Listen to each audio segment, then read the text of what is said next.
जय श्री कृष्ण। आज हम लेकर आए हैं बुधवार की पावन कथा।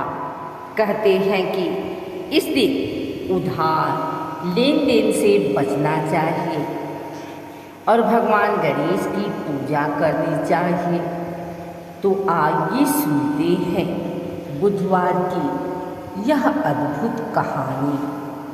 बहुत समय पहले एक नगर में सुदामा नाम का ब्राह्मण अपनी पत्नी के साथ रहता था।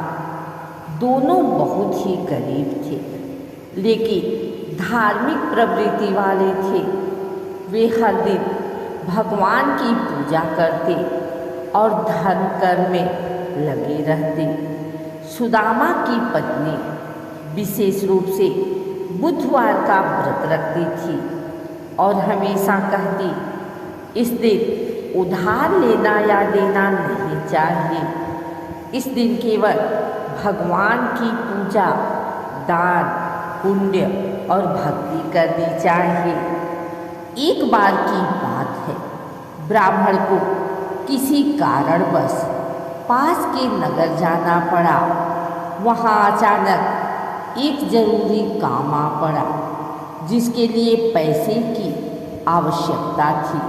उसने सोचा, आज तो बुधवार है, लेकिन काम तो जरूरी है, पैसे उधार ले ही लेता हूँ। जैसे ही वह किसी से उधार लेने गया, तभी रास्ते में उसे एक बूढ़ी साधु मिले।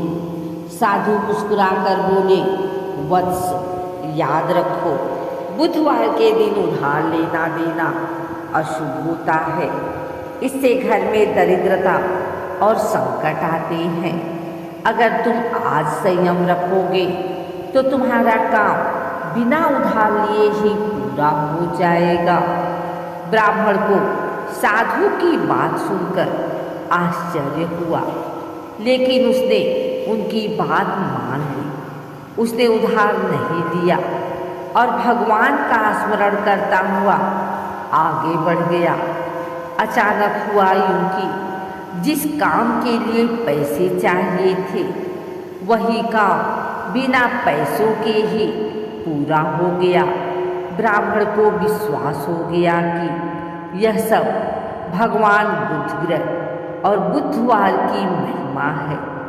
जब वह घर लौटा और पत्नी को सारी बात बताई, तो पत्नी ने हंसते हुए कहा, मैंने हमेशा कहा था न, बुधवार को लेन देन से बचना चाहिए। यही दिन है जब हमें केवल पूजा और भक्ति करनी चाहिए। उसके बाद से ब्राह्मण परिवार सुख समृद्धि में जीने लगा और नगर के लोग भी बुधवार के दिन लेन देन से बचने लगे। इस कहानी से हमें यह शिक्षा मिलती है कि बुधवार को उधार लेन देन से बचना चाहिए। इस दिन भगवान विष्णु और बुध ग्रह की पूजा करने से घर में सुख समृद्धि आती है और जीवन में कभी दरिद्रता नहीं आती। अगर आपको यह बुधवार की कथा अच्छी लगी तो वीडियो को लाइक और शेयर करें और चैनल को सब्सक्राइब करना ना भूलें। जय श्री कृष्ण।